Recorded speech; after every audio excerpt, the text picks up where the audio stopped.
राजा परीक्षित को कथा श्रवण करा रहे हैं और कहा है, महाराज ये बताइए कि भगवान जो हैं ये सिर्फ क्या देवताओं पे ही कृपा करते हैं क्या, दैत्यों पे कृपा नहीं करते क्या? बोले ऐसा नहीं है।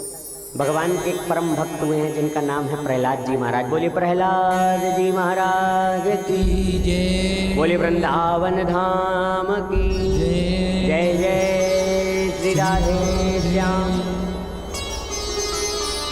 बोले सुनो,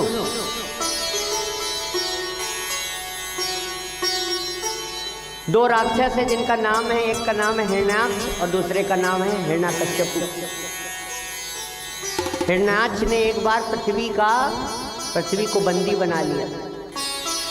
अब पृथ्वी बोलने लगी, नारायण भगवान हमारी रक्षा करो। भगवान वराह रूप बना के आए और हिरण्याक्ष को मार दिया। और जब मारा तो हिरण्याकश्यपु ने सोचा जब तक हम इनसे अपना बदला नहीं ले लेते तब तक हम चैन से नहीं बैठेंगे। तपस्या करी मंदरांचल पर्वत पर, और ऐसी तपस्या करी मेरी माँ कि शरीर की जितना ढांचा था सब गल गए, सिर्फ हड्डियाँ हड्डियाँ दिखाई दे रही। ब्रह्मा जी प्रसन्न हो गए, बोले वरम ब्रुयात, वर मांगो।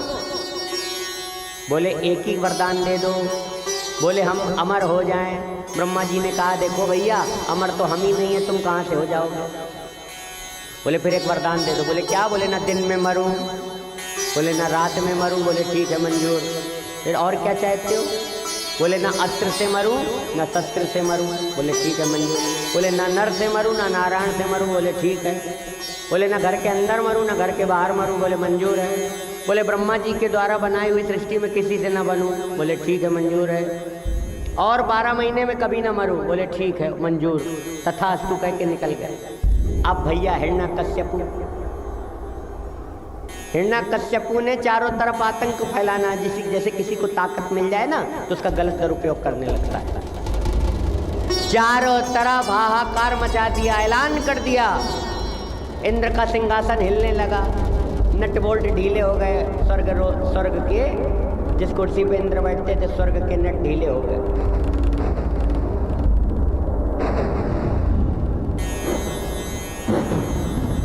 और कहा इंद्र आज से तुम मेरे पैर दबाओगे। वरुण देवता से कहा तुम मेरे घर में पानी भरोगे।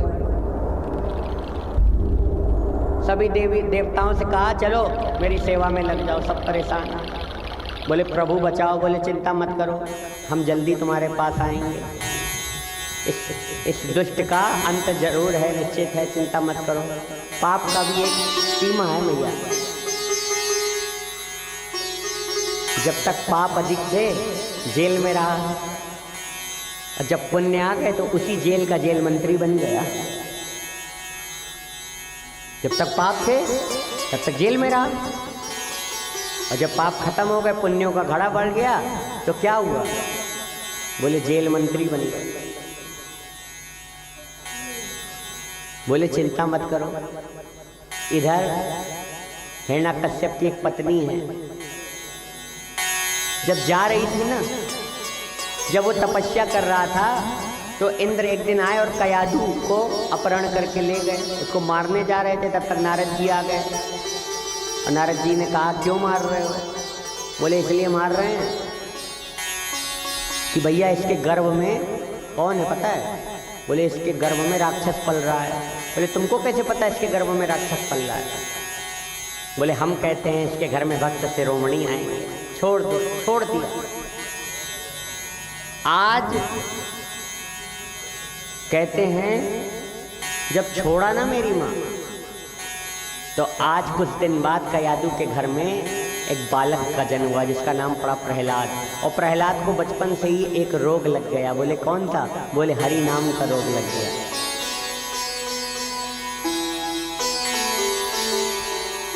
किसी को कृष्ण ग्रह ग्रहितात्मा न वेद जगदिदम, बचपन से हरि नाम का रोग लग गया उनको। और जिसको भगवान के नाम का रोग लग जाता है ना मेरी माँ, पता है क्या होता है? बोले जब रोग लगा ना बचपन से उनको, तो इस रोग की एक खास बात है। बोले क्या खास बात? बोले जल्दी ये ग्रह, बोले 9 ग्रह किसी के पीछे पड़े तो सब बेकार हो जाते हैं, लेकिन 10वां ग्रह होता है कृष्ण नामक ग्रह। बोले ये जल्दी किसी के पास आता नहीं है, लेकिन जिसके पास आ जाता है उसका बिना कल्याण किए छोड़ता नहीं है। और जिसके ऊपर 10वां ग्रह लग जाता है, 9 ग्रह उसके घर में पानी भरते हैं।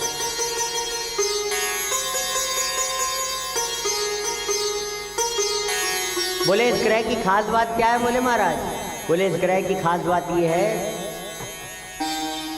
कि कभी भी ये हंसने लगता है। हंसता क्यों है? बोले प्रभु मानव तन मिल गया, आपकी बड़ी कृपा है इसलिए हंसता है। रोता क्यों है? बोले मानव तन तो मिल गया प्रभु, लेकिन मानव तन मिलने के बाद आपका दर्शन नहीं हुआ इसलिए रोता है। तीसरा, कभी भी हंस के बीच में खड़ा हो जाएगा, नाचने लगेगा, कभी रोने लगेगा, कभी ताली बजाने लगेगा। ये बोले जब ये सब रोग आपके अंदर लग जाएं तो आप समझ लेना कि आप कृष्ण भक्त बन गए। बोलो बांके बिहारी लाल की। हम कह रहे हैं झूठी मूठ मेरे बांके बिहारी से एक बार कहो तो, और कहीं झूठ में आपको सच्चा प्रेम मेरे कन्हैया से ना हो जाए तो जो कहना मैं वो हार जाऊंगा। कि पर्दे में बैठे बैठे यूं न मुस्कुराइए, अरे आ गए तेरे दीवाने जरा। बोलो ना, क्या हटाइए, क्या हटाइए? और नहीं हटाया तो क्या होगा? बोले उनको लेके बांके बिहारी मंदिर से भाग गया कोई तो भक्तों की मनोरथ कौन पूरी करेगा? वैसे भी उनको एक खास बात यह है कि उनको 2 मिनट तक कोई देख लेता है तो उसके पीछे भाग जाता है। एक बार मीरा के साथ भाग गए थे।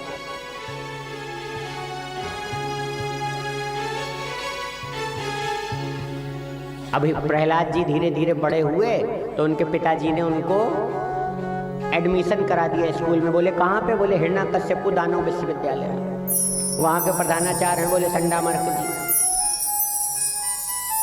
अब प्रहलाद जी को वो लोग सिखाते क्या? छल नीति, कूटनीति, झूठ बोलना। लेकिन प्रहलाद जी को तो कुछ ये सब चीजें समझ में आती नहीं। प्रहलाद जी तो सिर्फ हरि का नाम संकीर्तन करते। एक दिन स्कूल की छुट्टियां हुई और प्रहलाद जी घर पे गए। तो प्रहलाद जी जब घर पे गए मेरी माँ, तो पिताजी हिरण्यकश्यप बैठे थे। उन्होंने पूछा, बेटा प्रहलाद तुमने इतने दिनों तक क्या शिक्षा ग्रहण करी? तो बोले पिताजी हमने तो एक ही चीज सीखी। क्या?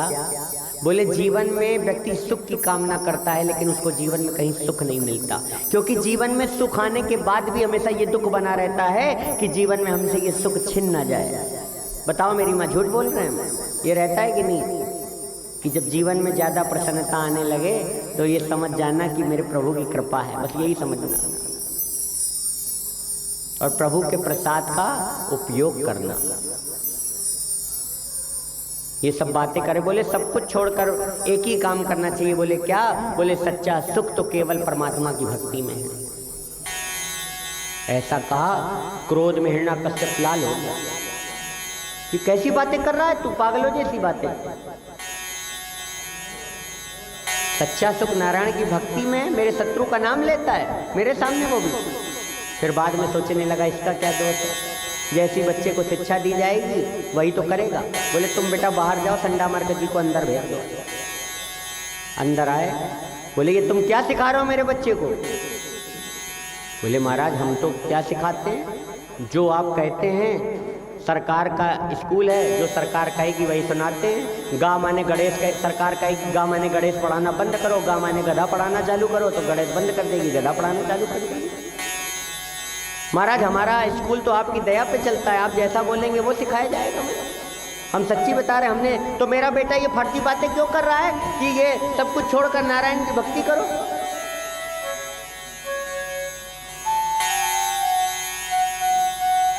पागलों जैसी बात करता है ये।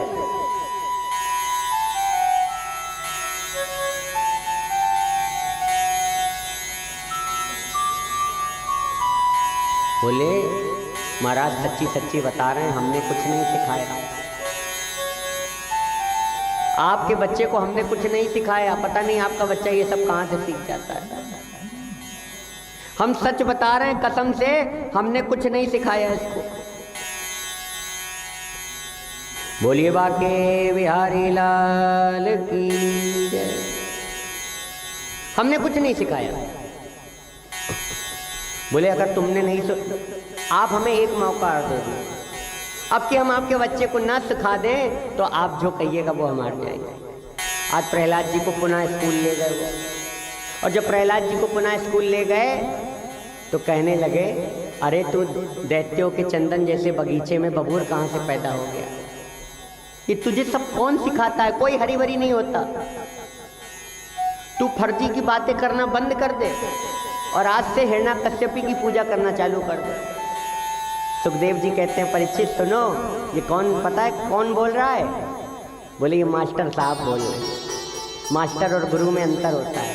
मास्टर वो बताता है, उसको सही गलत से कोई मतलब नहीं, उसको बस अपनी सैलरी से मतलब है। 30 दिन पढ़ाया, अगले दिन सैलरी दो, जो सरकार कहेगी वही पढ़ाएंगे। और गुरु वो होता है जो आपको गलत का सही बताए, जो आपकी बातों को, जो आपकी गलत बातों को का विरोध करे, जो आपको सही मार्गदर्शन दे, जो आपको अंधकार से प्रकाश की ओर ले जाए, वो गुरु है।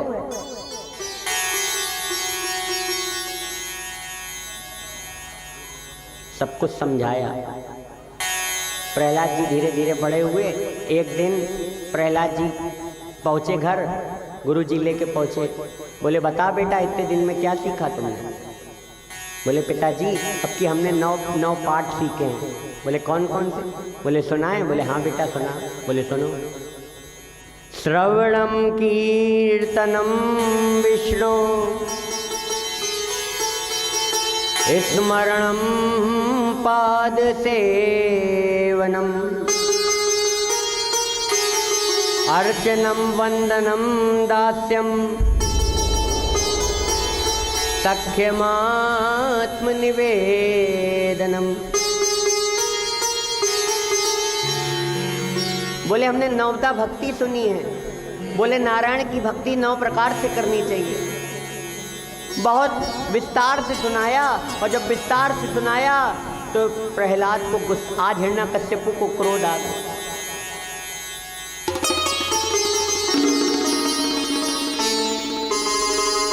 तलवार निकाली और संडामर्क जी सामने खड़े थे, कांपने लगे। तलवार निकालकर संडामर्क जी के सामने रख दिया और कहा, पागल मुझे बेवकूफ बनाता है,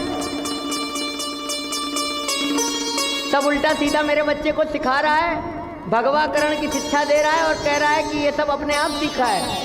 कांपने लगे। बोले प्रभु कसम भगवान की, हम कुछ नहीं इसको सिखा रहे हैं। आपके बच्चे को ना हम पढ़ाते हैं ना कोई पढ़ाता है। आपका बच्चा तो पढ़ाया है, ना मृत पनीतम ना पढ़त पनीतम। तो बोले कौन सिखाता है? प्रहलाद जी कहते हैं, सो जानहि देहि देहु जनाई और जानत तुम्हें हुई जाई। जिसको श्री हरि अपने आप को जनाना चाहें, उसको सिर्फ श्री हरि चाहते हैं कि ये मुझे जाने, मेरी महिमा को समझे। मूखम करोति वाचालम पंगुम लंघयते गिरिम यत्कृपातमहं वंदे परमानंद माधवम। इसको तो साक्षात विधाता ही अपने आप को जनाना चाहते हैं। भगवान को कोई जान नहीं सकता, भगवान को वही जान सकता है जो श्री हरि चाहते हैं कि वो मुझे जाने, बस, अन्यथा उनको कोई नहीं जान सकता। क्योंकि आखिर मेरा काम हुआ ठाकुर के दरबार में, काम कोई भी कर नहीं पाया और घूम लिया संसार में। और आखिर मेरा काम हुआ ठाकुर के दरबार।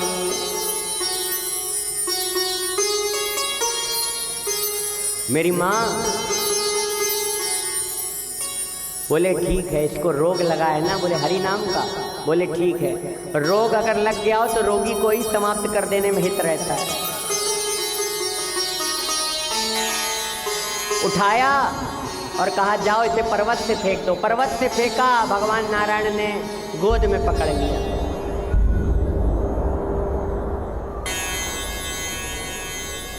सब कुछ करा।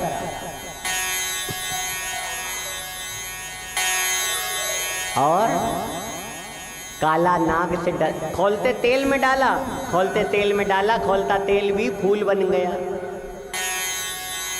और काले नाग से कटाना चाहा तो प्रहलाद जी ने जैसे ही काले नाग को देखा तो कहा, अरे जरा इतना पता दे काना, तेरा रंग काला क्यों, और काला होकर भी जग से निराला क्यों। कन्हैया कह रहे हैं, मैंने काली रात में जन्म लिया और काली गाय का दूध पिया, और मेरी कमली भी काली इसीलिए काला। और भक्तों, साधना टीवी के माध्यम से जो लोग देख रहे हैं इस कथा को, इस दास के बारे में एक चीज बताऊंगा। दास ने बीटेक की पढ़ाई करी, एमटेक की पढ़ाई करी। दास चाहता तो लाखों की नौकरी कर सकता था, लेकिन ठाकुर की कृपा के कारण, और सच में जब से इनको जाना तब से मेरा कुछ करने को मन नहीं करता।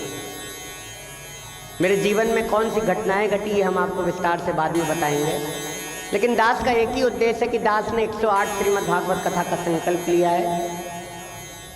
और जो लोग भी संकल्प से जोड़ना चाहते हैं, मेरी माँ देश विदेश में भागवत कथा को करवाना चाहते हैं, अपने घर में भागवत का संकल्प लेना चाहते हैं, या किसी भी कष्ट से मुक्ति चाहते हैं, तो हमारी कोई भी किसी प्रकार की फीस नहीं है। सिर्फ चैनल का खर्चा और हमारे कलाकारों का खर्चा हमारी टीम लेती है। इसके अलावा हमारी कोई फीस नहीं है। आप जो भी लोग भागवत अपने घर में कराने के इच्छुक हैं वो करा सकते हैं। एक बार बोलो राधे राधे।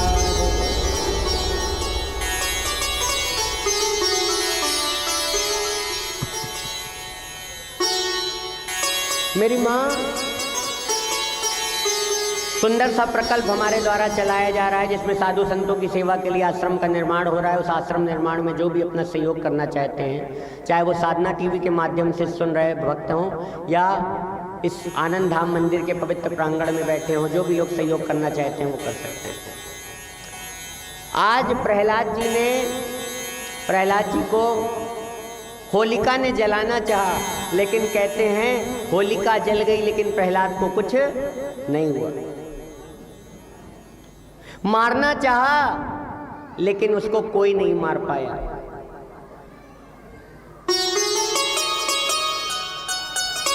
जिसकी रक्षा भगवान करते हैं उसका कोई बाल बाका नहीं कर सकता। सब कुछ तरीके से मारने का प्रयास किया लेकिन अंत में हार गया। और जब अंत में हार गया तो संडामार्क जी ने कहा, देखो भैया,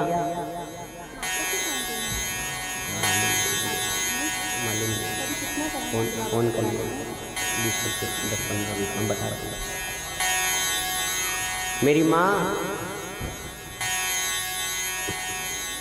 आज उन्होंने कहा, संडामार्क जी ने कहा, महाराज बच्चा है, भूल चूक होती रहती है, हम आपको वचन देते हैं, हम इसको सुधार देंगे। गुरुजी विद्यालय लेके आए हैं और विद्यालय में आज सारे बच्चे प्रहलाद जी से बात कर रहे हैं। और जब बात कर रहे हैं ना मेरी माँ, तो उन्होंने कहा, देखो तुम भगवान का भजन क्यों नहीं करते? मैया भजन कब करना चाहिए? प्रहलाद जी पूछ रहे हैं आपसे। आपकी उम्र मानो 100 वर्ष है। कितनी वर्ष है? 100 वर्ष।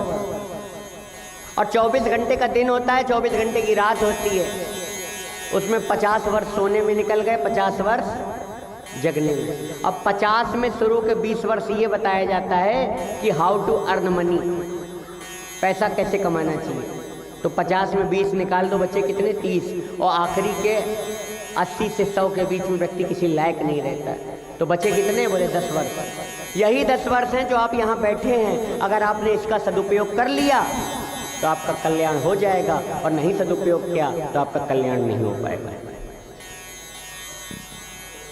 अभी नहीं तो कभी नहीं। और इस बात की कोई गारंटी नहीं है कि जो लोग जवान कहते हैं हम बुढ़ापे में भजन करेंगे, अंत समय में आपका बुढ़ापा भी। इसलिए जो करना है वो आज कर डालिए। श्वास श्वास अनमोल है, मिले न हाट बाजार, सोच समझ के खर्चिए, देत न को उधार। बोले तुम भजन करो, सब लोग सब छोड़ो, भगवान का भजन करो। सब बच्चे भगवान का भजन करने लगे। अब जब भजन करने लगे, एकाएक अचानक गुरुजी आ गए विद्यालय में और कहने लगे महाराज ये रोग फैल गया बच्चों का, अभी तक प्रहलाद में फैला था, अब सब में फैल गया। बोले जाओ सबको पकड़ के लाओ।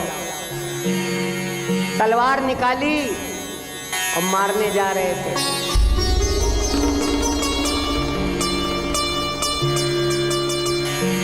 तब तक कयादू आ गई, प्रहलाद की माँ कहने लगी आप बच्चे को मत मारिए।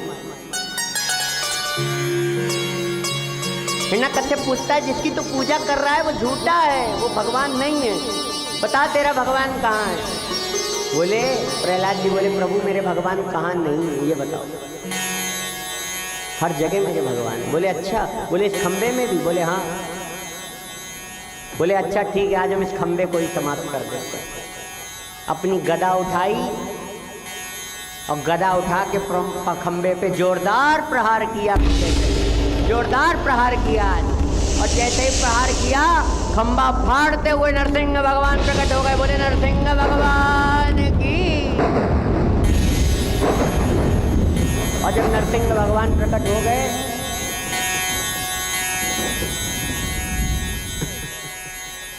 मेरी माँ, जब नरसिंह भगवान प्रकट हो गए तो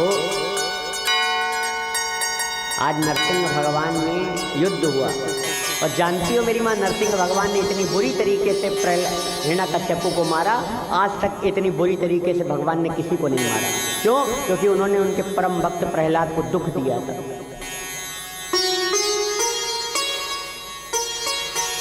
इतनी बुरी तरीके से मैया किसी को नहीं मारा। अंतड़ी तक निकाल के, और भगवान क्रोध में आ गए। अंतड़ी निकालने जा रहे थे, बोले देख ना इस समय दिन है ना रात है, बोले संध्या का समय देख ले। ना घर के अंदर है ना घर के बाहर है, बोले देख बीज दहरी पे तुझे मार रहा हूं। ना अस्त्र से मारूंगा ना शस्त्र से, देख तेरे लिए तो मेरे नाखून ही काफी हैं। और ना मैं नर हूं ना मैं नारायण हूं, मैं आधा पुरुष हूं, आधा सिंह हूं, आधा नर हूं, इसलिए मेरा नाम नरसिंह है।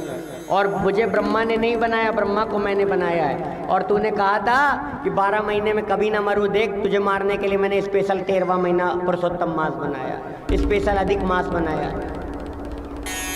अंतड़ी निकाल के पहन ली, भगवान क्रोध में लाल हो गए।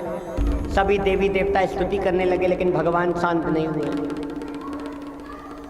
ब्रह्मा जी आए और कहा ब्रह्मा जी अब आप ही हैं जो प्रभु का शांत करा सकते हैं। ब्रह्मा जी जैसे ही आए भगवान और क्रोध में लाल हो गए और कहने लगे तू ही है जो लोगों को ताकत दे देता है, तूने हिरण्यकश्यप को वरदान दिया और उसी ताकत को पाकर ये लोग मेरे भक्त का अपमान करते हैं।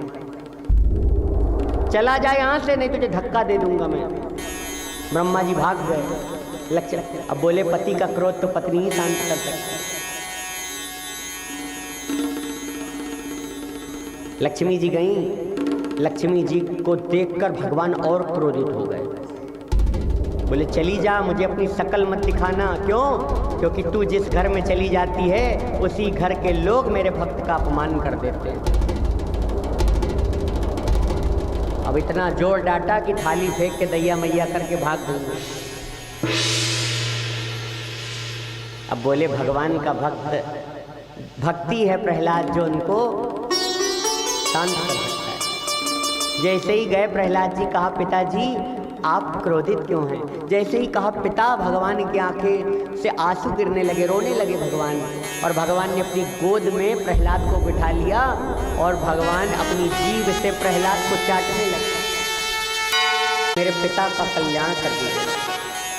प्रभु बोले कि जिस घर में तेरे जैसे भक्त शिरोमणि पैदा होते हैं उस घर के कल्याण की चिंता भगवान नहीं करते हैं, उसके 21 पीढ़ियों का कल्याण ऑटोमेटिक हो जाता है, ऑटोमेटिक हो जाता है। बोलिए प्रहलाद जी महाराज की।